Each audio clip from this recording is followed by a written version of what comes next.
বিসমিল্লাহির রহমানির রহিম। উপজেলা স্বাস্থ্য ও পরিবার কল্যাণ কর্মকর্তাগণের সম্মেলনে এই আজকের এই অনুষ্ঠানের সম্মানিত সভাপতি, সরকারের মন্ত্রী এবং উপদেষ্টা ও কর্মকর্তাবৃন্দ, বিশেষজ্ঞ চিকিৎসক, গবেষক, পেশাজীবী সংগঠনের নেতৃবৃন্দ এবং উপস্থিত সুধীবৃন্দ, আসসালামু আলাইকুম। শুরুতেই আমি সারা দেশের সকল চিকিৎসক এবং চিকিৎসা ব্যবস্থাপনার সঙ্গে জড়িত সবাইকে আন্তরিকভাবে ধন্যবাদ জানাই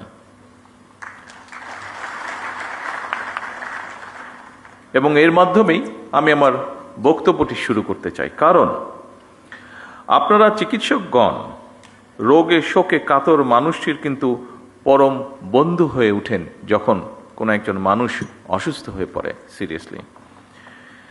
চিকিৎসকগণই কিন্তু সত্যিকার অর্থে মানুষের বিপদের বন্ধু। এটি আমার নিজের ঘর দিয়ে আমি বুঝতে পারি।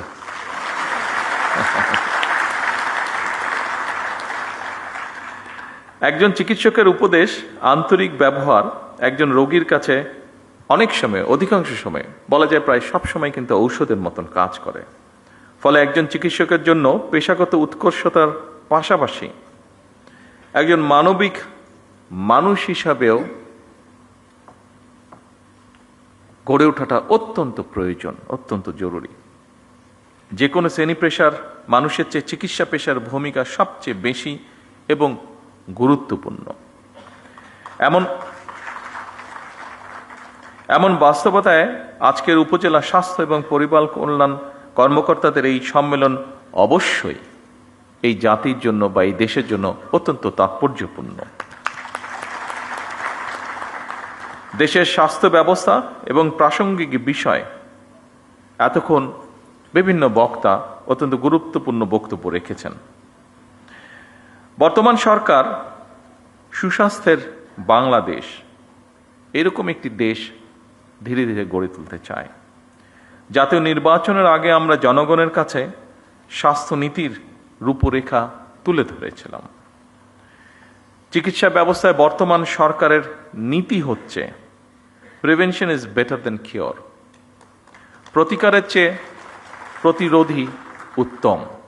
নিশ্চয়ই আপনাদের অভিজ্ঞতার আলোকেও এ কথাটি আপনারা বলবেন। আমরা যদি রোগের শুরুতেই রোগ প্রতিরোধের ব্যবস্থা নিতে পারি তাহলে রোগের বিস্তার মোকাবেলা অনেক বেটারভাবে সম্ভব।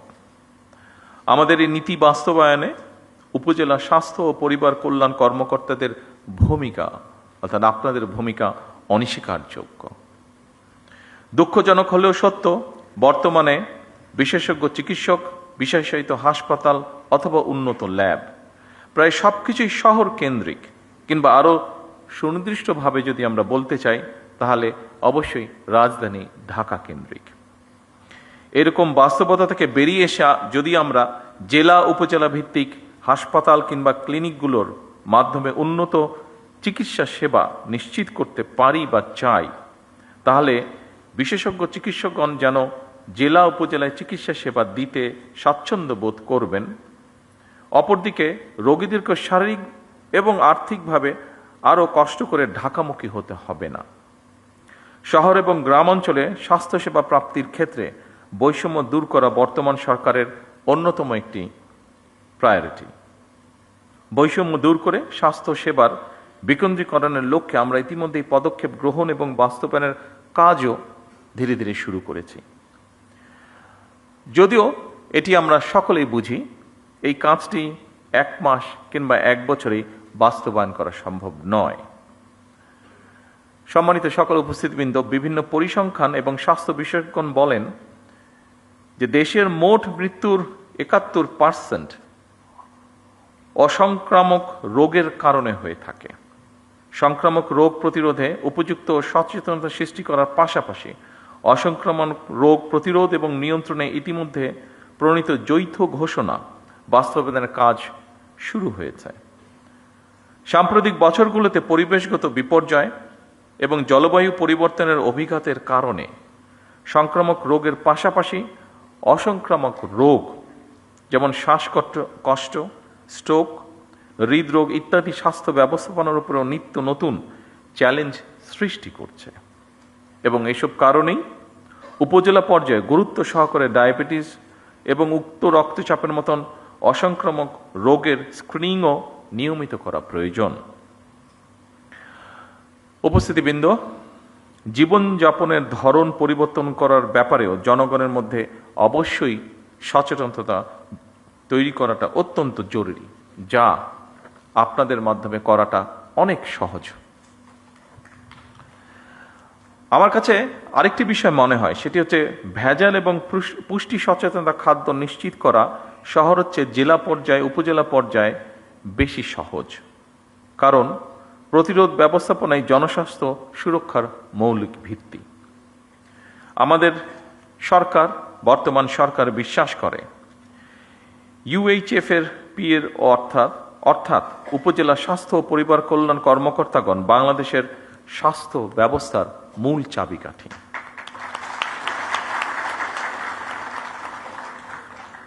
মানসম্মত চিকিৎসা ব্যবস্থা বা চিকিৎসা সেবা সাধারণ মানুষের দৌড়গড়ে পৌঁছে দেওয়ার কর্মযজ্ঞে উপজেলা স্বাস্থ্য কর্মকর্তা এবং সদস্যগণ প্রথম সারির যোদ্ধা। হেলথ কেয়ার ম্যানেজমেন্ট এবং হেলথ কেয়ার অ্যাডমিনিস্ট্রেটিভ ম্যানেজমেন্টের একটি অপরটির সঙ্গে অঙ্গাঙ্গিভাবে জড়িত। একজন উপজেলা স্বাস্থ্য ও পরিবার পরিকল্পনা কর্মকর্তাকে নিজ নিজ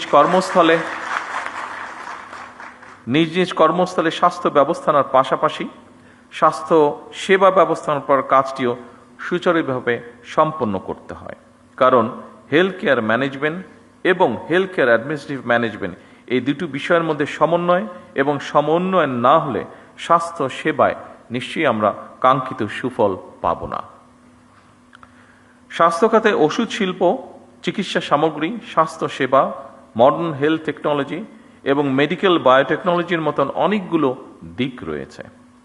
সেজন্যই দেশের স্বাস্থ্য খাত নিয়ে বিএনপি সরকারের বিস্তারিত পরিকল্পনাও রয়েছে। এরই অংশ হিসেবে বর্তমান সরকার ক্রমান্বয়ে স্বাস্থ্য খাতে জিডিপির 5% বরাদ্দ দেওয়ার পরিকল্পনা গ্রহণ করেছে। উপস্থিতিবৃন্দ, আমি কিন্তু একটি কথা বলেছি ক্রমান্বয়, একবারে এটি সম্ভব না আমাদের পক্ষে, আমরা ক্রমান্বয় করব। প্রসঙ্গক্রমে আমেরিকার একজন বিখ্যাত পুষ্টিবিদ জ্যাক লায়ন, তার একটি কথা এখানে আমি উল্লেখ করতে চাই। তিনি বলেছিলেন, আজকের স্বাস্থ্য সেবা ভবিষ্যতের বিনিয়োগ। এ কারণেই যুক্তরাজ্যের ন্যাশনাল হেলথ সার্ভিস NHS এর জেনারেল প্র্যাকটিশিয়ান জিপির আদলে প্রতিটি উপজেলা এবং পর্যায়ক্রমে প্রতিটি ইউনিয়নে একটি করে প্রাথমিক স্বাস্থ্য সেবা ইউনিট স্থাপন করা যায় কিনা সেটি আমাদের চিন্তাভাবনার মধ্যে রয়েছে। এই স্বাস্থ্যসেবা ইউনিটগুলোর দায়িত্ব পালনের জন্য বর্তমান সরকার ধারাবাহিকভাবে সারা দেশে 1 লক্ষ হেলথ কেয়ার নিয়োগ দেওয়ারও একটি পরিকল্পনা বা সিদ্ধান্ত রয়েছে এবং এই হেলথ কেয়ারদের 80% হবেন নারী সদস্য। হেলথ কেয়ারগণ মানুষের দোরগোড়ায় গিয়ে জনগণকে প্রাথমিক হেলথ কেয়ার দেওয়ার পাশাপাশি স্বাস্থ্য বিষয়ক প্রয়োজনীয় পরামর্শগুলো তাদেরকে দেবেন।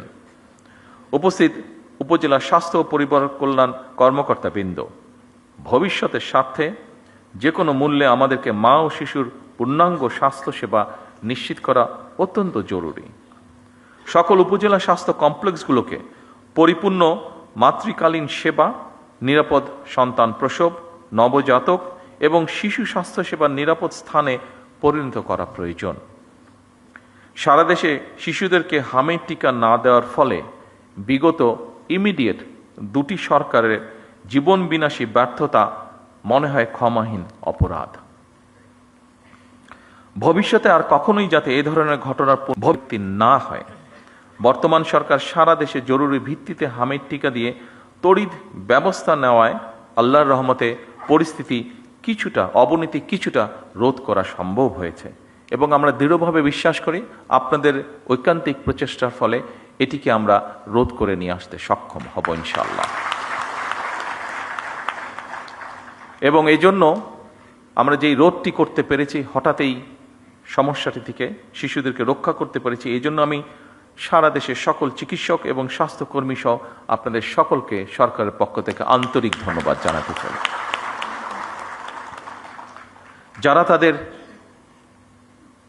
প্রিয় সন্তানদেরকে হারিয়েছেন সেই সকল পিতা মাতা এবং স্বজনদের কাছে আমি ব্যক্তিগতভাবে আন্তরিকভাবে দুঃখ প্রকাশ করছি। দেশের প্রতিটি হাসপাতাল ও স্বাস্থ্য কেন্দ্রকে জবাবদিহিতার আওতায় এনে নাগরিক স্বাস্থ্যসেবা নিশ্চিত করা মনে হয় এখন সময়ের একটি দাবি। আমাদের অবশ্যই মনে রাখা প্রয়োজন, স্বাস্থ্য এবং চিকিৎসা সেবা নিশ্চিত করা এটি নাগরিকদের প্রতি রাষ্ট্রের করুণা নয়, বরং সুচিকিৎসা নিশ্চিত করা রাষ্ট্রের কর্তব্য। সুচিকিৎসা পাওয়া নাগরিকদের মৌলিক অধিকার। সুধীবৃন্দ, বর্তমানে সরকার শীঘ্রই একটি সমন্বিত ই-হেলথ কার্ড চালু করতে পরিকল্পনা গ্রহণ করেছে, যার মাধ্যমে দেশের প্রতিটি নাগরিকের স্বাস্থ্য তথ্য ডিজিটালি সংরক্ষিত থাকবে। এতে যে কোনো নাগরিক প্রয়োজনে দেশের যে কোনো হাসপাতালে সহজেই চিকিৎসা সেবা গ্রহণ করতে পারবেন। এর পাশাপাশি বর্তমান সরকার ধাপে ধাপে একটি জাতীয় স্বাস্থ্য বীমা চালু করার পরিকল্পনা বা চিন্তাভাবনাও করছে, যাতে করে নাগরিক চিকিৎসা ব্যয়ের কারণে যে কোনো নাগরিক চিকিৎসা ব্যয়ের কারণে আর্থিকভাবে ক্ষতিগ্রস্ত না হন। আমাদের লক্ষ্য উপজেলা স্বাস্থ্য কমপ্লেক্সগুলোকে আরও উন্নত করা, প্রয়োজনীয় জনবল নিশ্চিত করা এবং প্রযুক্তির মাধ্যমে স্বাস্থ্যসেবা আরও সহজ ও কার্যকর করা। সম্মানিত সকল উপস্থিতিবৃন্দ, চিকিৎসকবৃন্দ, নাগরিকদের সুচিকিৎসা নিশ্চিত করতে হলে চিকিৎসক এবং স্বাস্থ্যকর্মীদের আবাসন, নিরাপত্তা, মর্যাদা এবং জীবনমান উন্নয়ন নিশ্চিত করার বিষয়টি সম্পর্কেও সরকার অবশ্যই ওয়াকিফাল। এ ব্যাপারে সরকার সাধ্যমতন যথাযথ পদক্ষেপ গ্রহণে বদ্ধপরিকর। এই সম্মেলনের মাধ্যমে আমি একটি কথা আপনাদের সামনে তুলে ধরতে চাই। প্রত্যেক উপজেলা স্বাস্থ্য ও পরিবার পরিকল্পনা কর্মকর্তা নিজ নিজ এলাকায় একটি কার্যকর, জবাবদিহিমূলক এবং মানবিক স্বাস্থ্যসেবা গড়ে তুলতে নেতৃত্ব দেবেন। একটি সুস্থ জাতি গড়ার যে স্বপ্ন বা যে আকাঙ্ক্ষা আমাদের মধ্যে রয়েছে, সেই আকাঙ্ক্ষাকে বাস্তবায়নের রূপ দেওয়ার মূল কারিগর কিন্তু আপনারা।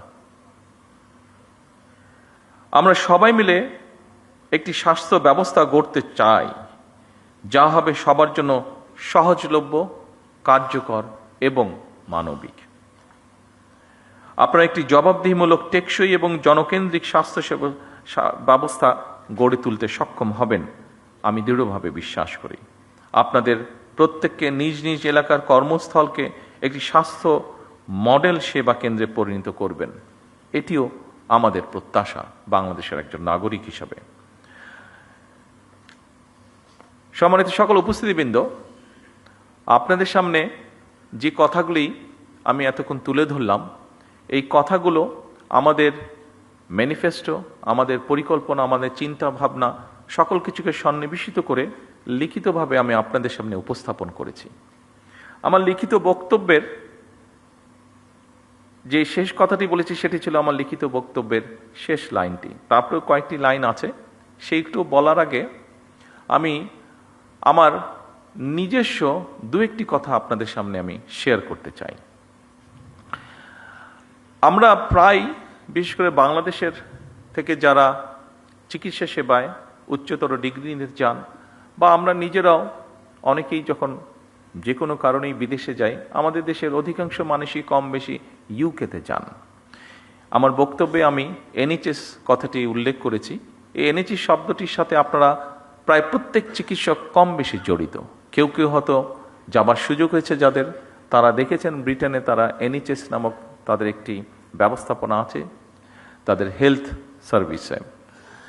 আর যাদের পক্ষে যাওয়া সম্ভব হয়নি, নিশ্চয়ই আপনারা বইপত্র থেকে অথবা সহকর্মীদের কাছে বিষয়টি সম্পর্কে শুনেছেন।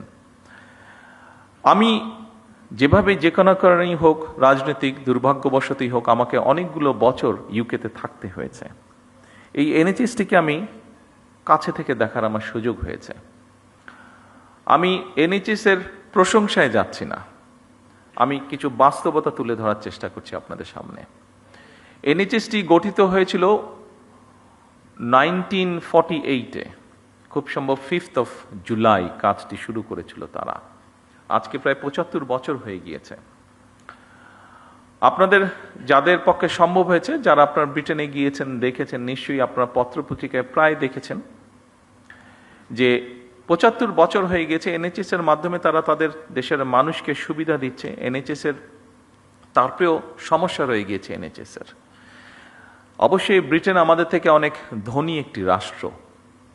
সেই ধনী রাষ্ট্র তাদের এই মুহূর্তে জনসংখ্যা খুব সম্ভব যতটুকু আমার ধারণা আছে 7 কোটির মতন। সেই এনএইচএস এর মতন একটি প্রতিষ্ঠান যার বয়স হচ্ছে 75 বছর, ব্রিটেনের মতন একটি রাষ্ট্র যার অর্থনৈতিক অবস্থান আমাদের থেকে অনেক বেশি শক্তিশালী, ব্রিটেনের মতন একটি দেশ যার জনসংখ্যা আমাদের 3 ভাগের 1 ভাগ, সেখানেও সরকার এনএইচএসকে চালাতে, এনএইচএস এর মাধ্যমে জনগণকে স্বাস্থ্য সুবিধা দিতে হিমশিম খাচ্ছে। প্রায় বিভিন্ন রকম এনএইচএসকে বাজেট দিতে হবে, এনএইচএস এর বাজেট বাড়াতে হবে, বিভিন্ন রকম সহযোগিতা করতে হবে, এই বিষয়গুলি প্রায় তাদের পত্র পত্রিকা বিভিন্ন আলোচনায় উঠে আসে। আপনারা আজকের এখানে প্রেজেন্টেশনে অনেকগুলো আপনাদের সমস্যার কথা বলেছেন। অবশ্যই সমস্যা থাকবে, কাজ করতে গেলে আপনাদের বিভিন্ন রকম সুবিধা অসুবিধা থাকবে, এবং সেটি সরকারের কাছে তুলে ধরাটাও অবশ্যই সঠিক কাজ আপনারা করেছেন। তবে সকল চিকিৎসকবৃন্দ উপস্থিত সহ আরও যারা এখানে উপস্থিত আছেন, দেখুন আমরা কিন্তু এদেশেই হয়েছি। এখানে আমরা এই হলরুমের মধ্যে যতগুলো মানুষ আজকে আমরা এখানে উপস্থিত আছে, প্রত্যেকটা মানুষ কিন্তু আমরা এই বাংলাদেশে জন্মেছি, প্রত্যেকটা মানুষ আমরা এই বাংলাদেশেই বড় হয়েছি। কাজে এই দেশের রাষ্ট্রের কি অবস্থা, এই দেশের মানুষের কি অবস্থা, আমাদের সমাজের কি অবস্থা, এগুলো আমাদের বোধহয় কাউকে বলে দেবার বা বুঝিয়ে দেবার প্রয়োজন নেই। প্রত্যেকটি জিনিসের সাথে আমরা পরিচিত।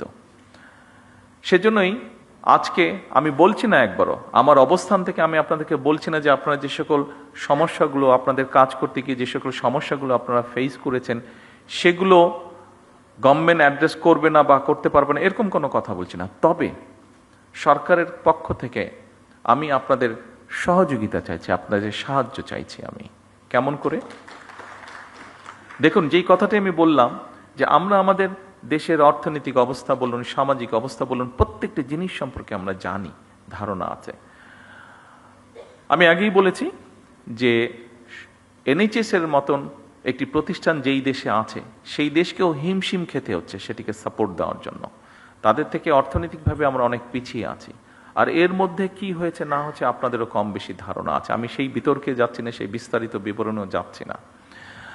আমরা যদি প্রত্যেকে, যেমন যেই প্রেজেন্টেশনটি প্রথম দিকে আমরা দেখেছি একটা বইয়ের বিভিন্ন পাতা, ওই বইটা মনে হয় আপনাদের কাছে আছে, এখানেও আছে, এটা 6 নম্বর পেজে স্বাস্থ্য প্রতিমন্ত্রী সাহেব, আমি ওনাকে তখন বলছিলাম যে আবর্জনার একটি উপজেলা স্বাস্থ্য কমপ্লেক্সের সামনে একটি অ্যাম্বুলেন্স দাঁড়িয়ে আছে এবং সাইডে অনেকগুলো আবর্জনা পড়ে আছে।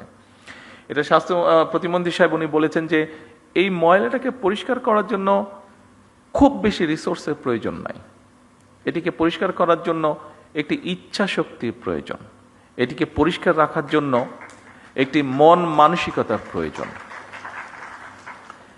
যেটুক পরিমাণ রিসোর্স সেটিকে ম্যানেজ করার জন্য আছে, মনে হয় আপনারা যদি স্ব প্রতিষ্ঠানে চেষ্টা করেন নিশ্চয়ই সিচুয়েশন কিছুটা হলেও পরিবর্তন করা সম্ভব।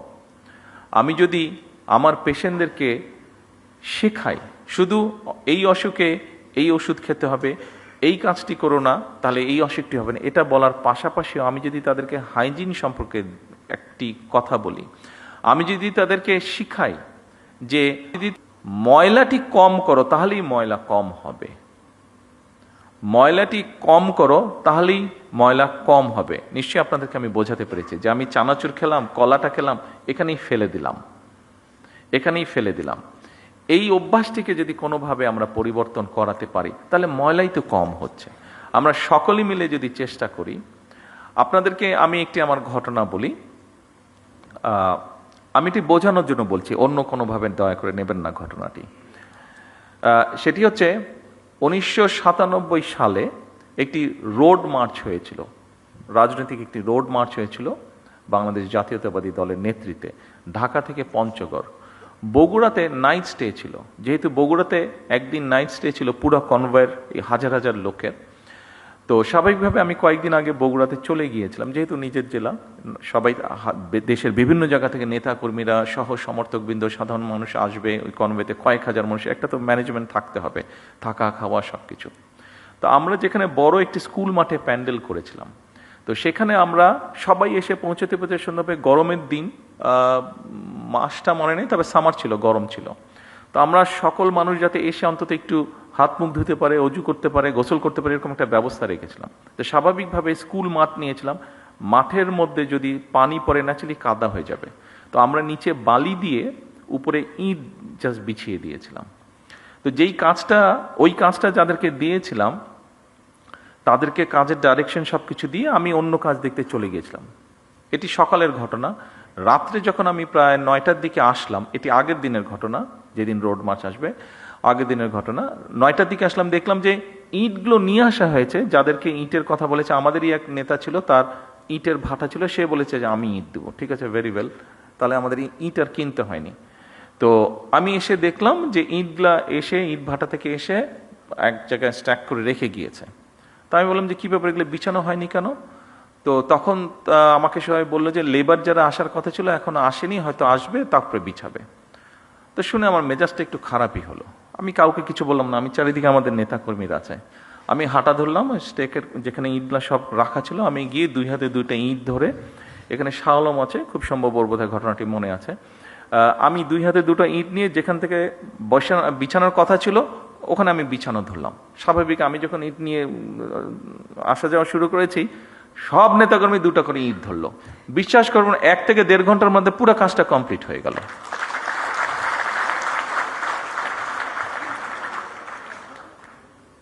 আপনারা যে যেখানে কাজ করছেন, আপনারা সেখানকার নেতৃত্ব, আমি আমার বক্তব্যে বলেছি, কাজে আপনাদের উপরে অনেক কিছু নির্ভর করছে। আমি জানি আপনাদের সমস্যা আছে, আমি একটু আগে বলেছি এনএইচএস তারাও সমস্যার ভিতর দিয়ে যাচ্ছে, কাজে আমাদের যাওয়ারই কথা। তাদের অর্থনৈতিক অবস্থা অনেক শক্তিশালী, কিন্তু আপনারা যদি, এটি আপনার প্রতিষ্ঠান, ওখানে আপনি নেতৃত্ব দিচ্ছেন, আপনি যদি চান, 100% সম্ভব না, বাট অনেক সমস্যার সমাধান করা কিন্তু সম্ভব। চেষ্টা করে দেখুন, আমি দৃঢ়ভাবে বিশ্বাস করি আপনারা পারবেন। আপনারা পারবেন বলেই কিন্তু আপনাদের কাছে এই প্রত্যাশাটা করছি। সরকার একা কিছু পারবে না। সরকারকে যদি আপনারা সহযোগিতা আপনারা করেন, আমাদের প্রত্যেককে এগিয়ে আসতে হবে। দেখুন, আজকে ছুটির দিন, আমারও ইচ্ছা করে যে স্বাভাবিক আমার পরিবারের সাথে একটু সময় দিই। গতকাল শুক্রবার ছিল, গতকালকেও রাত্রি 12:30 আমি বাসায় ফিরেছি বিভিন্ন কর্মসূচি সেরে। আজকেও আপনাদের এখানে এসেছে, আজকেও আমার বাসায় ফিরতে ফিরতে ওরকমই হবে যেগুলো প্রোগ্রাম আছে। ফলে আজকেও ছুটির দিনেও আমি আমার পরিবারের সাথে থাকতে পারিনি। একই অবস্থা আপনাদের। কিন্তু যে কথাটি আমি বলতে চাচ্ছি, দেশটি তো আমাদের সবার, দেশটি আমাদের সবার। আমরা সকলে মিলে যদি চেষ্টা করি একটু একটু করে, আমি বলছি না যে আপনারা সবাই একজনই সব করে ফেলবেন, কিন্তু সবাই যদি একটু একটু করে আমরা করি, একটু তো পরিবর্তন নিশ্চয়ই হবে। কেন হবে না? অবশ্যই হতে হবে। অন্য দেশের মানুষ যদি পারে, আমরাও পারব। আমি সংক্ষিপ্ত একটি ঘটনা বলে, এই ঘটনাটি 2 দিন আগের ঘটনা, সংক্ষিপ্ত একটা ঘটনা বলে আমার বক্তব্য শেষ করব, কারণ সময় চলে যাচ্ছে, আপনাদেরও কাজ আছে, যেতে হবে। ঘটনাটি হচ্ছে, আপনাদের একটি নামের সাথে মনে হয় আপনারা সবাই না হলেও বেশ কিছু মানুষ পরিচিত আছেন। ফাতেমা নামে একটি নাম। এই মেয়েটি আমার আম্মার সাথে জেলেও ছিলেন, যেহেতু আম্মা অসুস্থ ছিলেন। ও অনেক বছর ধরে আছে, আমাদের পরিবারের একজন সদস্য হয়ে গিয়েছে সে। তো এখন 2 দিন আগে তার এক আত্মীয়, ওর বাড়ি বরিশালের দিকে, তো 2 দিন আগে তার এক আত্মীয়, আমরা এখানে প্রসূতি মায়ের কথা বলেছি, তার এক আত্মীয় বলে তার এরকম কমপ্লিকেশন দেখা দেবার পরে হাসপাতালে নেওয়া হলো। হাসপাতালে নেওয়ার সাথে বরিশাল হাসপাতালে নেওয়া হলো। বরিশাল হাসপাতালে নেওয়ার সাথে সাথে তারা বললো বিভিন্ন রকম কমপ্লিকেশন, ওখানে ইনকিউবেটর বলতে আপনি পাঠিয়েছেন না এক মিশন, তো নেই, তাকে সাথে সাথে ঢাকায় রেফার করা হচ্ছে। কিন্তু আমি যতটুকু শুনছি, আমি তো ডাক্তার না, বাট আমি যতটুকু বাসায় যাওয়ার পরে আমার স্ত্রীর কাছে শুনলাম যে সামান্য বেসিক জিনিসটা ওখানে দেওয়া সম্ভব হয়নি বা দিচ্ছে না, ঢাকায় সাথে সাথে পাঠিয়ে দিচ্ছে। কিন্তু ফাতেমা স্বাভাবিকভাবে আমার ওয়াইফকে বলেছে, উনিও দু একজনের সাথে কথা বলেছেন, সেই জন্য ফাতেমা সেই আত্মীয় খুব স্বাভাবিকভাবে বেটার চিকিৎসা পেয়ে গিয়েছে। কিন্তু প্রশ্নটি সেটা হচ্ছে, সবাই তো ফাতেমা না, বা সবাই ফাতেমার আত্মীয় না। ফাতেমার আত্মীয় হয়তো, সে যেহেতু ফাতেমা ছিল সেই জন্য আমার স্ত্রী ঘটনাটি জানতে পেরেছে, স্বাভাবিকভাবে উনি টেক কেয়ার করেছেন। তার আত্মীয়টা বাচ্চাটা হয়েছে বাট অসুস্থ, তারপরেও মোটামুটিভাবে ম্যানেজ করা গিয়েছে, ঢাকায় আর আনতে হয়নি খুব সম্ভবত, যতটুকু আমি জানি। আর সামহাও মিনিস্টার সাহেবও জানার পরে উনিও কিছুটা ইন্টারফেয়ার করেছেন, ফলে এখান থেকে সাথে সাথে একটা মেশিন বোধহয় ছিল না, মেশিনটা বোধহয় পাঠানো হয়েছে, ফলে ওর আত্মীয়র বদলতে অনেকগুলো শিশু এখন সেই সুবিধাটা পাবে, অনেকগুলো শিশু সেই কষ্ট থেকে বা সেই সমস্যা থেকে, সেই বিপদ থেকে বেঁচে যাবে। কিন্তু যেই কথাটা আমি বলতে চাইছি, ওখানে যারা দায়িত্বরত ছিলেন তারা যদি আরো একটু যত্নশীল হতেন, তারা যদি আরো একটু কেয়ারফুল হতেন, তাহলে হয়তো অনেকগুলো সমস্যাকে এড়ানো যেত, সব না হলে অনেকগুলো সমস্যাকে এড়ানো যেত। আপনাদের কাছে আমার অনুরোধ থাকবে, এই দেশের একজন নাগরিক হিসাবে আমাদেরকে সাহায্য করুন, সরকারকে সাহায্য করুন, যেন আমরা কাউকে ফাতেমার আত্মীয় হওয়ার প্রয়োজন হবে না। যে কোনো মানুষ যাতে মিনিমাম হলেও চিকিৎসা সুবিধাটি দিতে পারেন। আর আপনাদের যে সমস্যাগুলো আছে, আপনাদের কাজ করতে গিয়ে যে সমস্যাগুলো আছে, আপনারা এখানে উল্লেখ করেছেন, সেই সমস্যাগুলো একবারে আমাদের পক্ষে সমাধান করা সম্ভব না, এটি আপনারাও বুঝতে পারেন। তবে প্রথম যেই সমস্যাটির আপনারা কথা বলেছেন, নিরাপত্তা আপনাদের একটি বিষয়, যেটাতে প্রথমেই আপনারা হাততালি দিয়েছেন, আমি জিজ্ঞেস করলাম যে ওটাতে আপনারা হাততালি দেন, খুব সম্ভবত 3 নম্বর পয়েন্ট ছিল বোধহয় ওটা।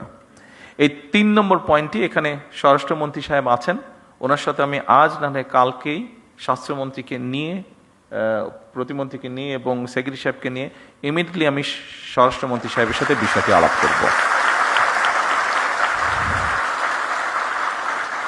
কারণ স্বভাবতই আমি যদি আমার নিরাপত্তা নিয়ে চিন্তিত থাকি, অন্য কোনো কাজে আমি কনসেন্ট্রেট করতে পারবো না। সেই জন্য আমরা সরকারের পক্ষ থেকে চেষ্টা করব এই বিষয়টি কিভাবে ইমিডিয়েটলি অ্যাড্রেস করা যায়। বাকি সমস্যাগুলো ইনশাল্লাহ পর্যায়ক্রমিকভাবে, একটি দুঃখজনক দুর্ঘটনা ঘটেছে, সেটি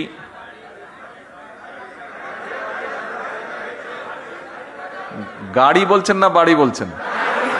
হ্যাঁ, গাড়ি। আমি আসছিলাম, সেটাতেই আমি আসছিলাম, জি, টেইলার ড্রাইভার, সেটাতেও আমি আসছিলাম। দেখুন, ওই যে অনেক সময় কিছু সায়েন্স ফিকশন মুভি আমরা দেখি যে back to the future, back to the মানে হ্যাঁ, পাস্ট হবে। হ্যাঁ, আমরা যদি পাস্টে যেতে পারতাম তাহলে হয়তো মধ্যপ্রাচ্য যে সমস্যাটা, এটাকে হয়তো ম্যানেজ করে ফেলা যেত শুরু হবার আগে, তাহলে দেশের মধ্যে অনেক সমস্যা হতো না। তেলের যেই কিছু কিছু ক্ষেত্রে বিভিন্নভাবে কিছু অসুবিধা হচ্ছে, যেটি আপনারা বলেছেন, অবশ্যই ইট ইজ নিডেড। একটু সময় দিন আমাদেরকে, আমরা যেহেতু পিছন তো যেতে পারবো না, সামনে পিছনে যেই সমস্যাটা তৈরি হয়েছে এটার জন্য আরও সমস্যা তৈরি হয়েছে। আমাদেরকে অতিরিক্ত অনেক বেশি দাম দিয়ে দেশের মানুষ যাতে স্বাভাবিকভাবে সব কিছু রাখতে পারে, আমাদের যেরকম ভর্তুকির পরিমাণ বাড়াতে হয়েছে জ্বালানিতে, একইভাবে ইন্টারন্যাশনাল মার্কেট থেকে $2 বিলিয়নেরও বেশি ডলার দিয়ে আমাদেরকে ইমিডিয়েট তেল ক্রয় করতে হয়েছে। তার ফলে সরকারের বা জনগণের অনেকগুলো অর্থ খরচ হয়ে গিয়েছে। আমরা চেষ্টা করব যত দ্রুত সম্ভব, ড্রাইভারই হোক অথবা গাড়ির তেলের ব্যবস্থাটি হোক, আমরা করার চেষ্টা করব। একটু সময় দিতে হবে আমাদেরকে, একটু সময় লাগবে, পুরো জিনিসটা ম্যানেজ করার জন্য একটু সময় লাগবে। আপনারা একটু ধৈর্য ধরেন, ইনশাল্লাহ বাকিগুলো ধীরে ধীরে আমরা করব। তবে নিরাপত্তার বিষয়টি আমরা ইনশাল্লাহ ইমিডিয়েটলি দেখব। সকল চিকিৎসকবৃন্দ, বক্তব্য শেষ করার আগে দিয়ে আবারও আমি আপনাদের কাছে সহযোগিতা চেয়ে যাচ্ছি। সরকারকে দয়া করে, সরকারকে বাদ দেন, আপনি মানুষকে সহায়তা করুন, মানুষকে সহযোগিতা করুন, মানুষকে হেল্প করুন। কারণ সে আপনারই কেউ না কেউ, সে আপনারই একজন, সে আপনার এই সমাজের একজন সদস্য, সে আপনার এই দেশের একজন নাগরিক। আসুন আমরা যেহেতু এখানে আমরা যারা উপস্থিত আছি, এই ঘরে যে কজন মানুষ আমরা উপস্থিত আছে, আমরা কোনো না কোনোভাবে কিন্তু প্রিভিলেজড, কেউ কম কেউ বেশি, কিন্তু প্রত্যেকে প্রিভিলেজ, কেউ না বলতে পারবেন না, কিন্তু কোনো না কোনোভাবে প্রত্যেকে কিন্তু প্রিভিলেজড। বাংলাদেশের অধিকাংশ মানুষ, অধিকাংশ নাগরিক কিন্তু নট প্রিভিলেজড। আসুন, যারা নট প্রিভিলেজড, আমরা অল্প সংখ্যক মানুষ যারা প্রিভিলেজড আছি, চেষ্টা করি কিভাবে নট প্রিভিলেজদেরকে কিছুটা সহযোগিতা করতে, কিছুটা সাহায্য করতে, কিছুটা তাদের কষ্ট লাঘব করতে। আমি বিশ্বাস করি যে কথাগুলো, যে অনুরোধগুলো আপনাদের সামনে আমি করেছি, আমরা সকলে মিলে চেষ্টা করলে নিশ্চয়ই অবস্থার পরিবর্তন করতে সক্ষম হব।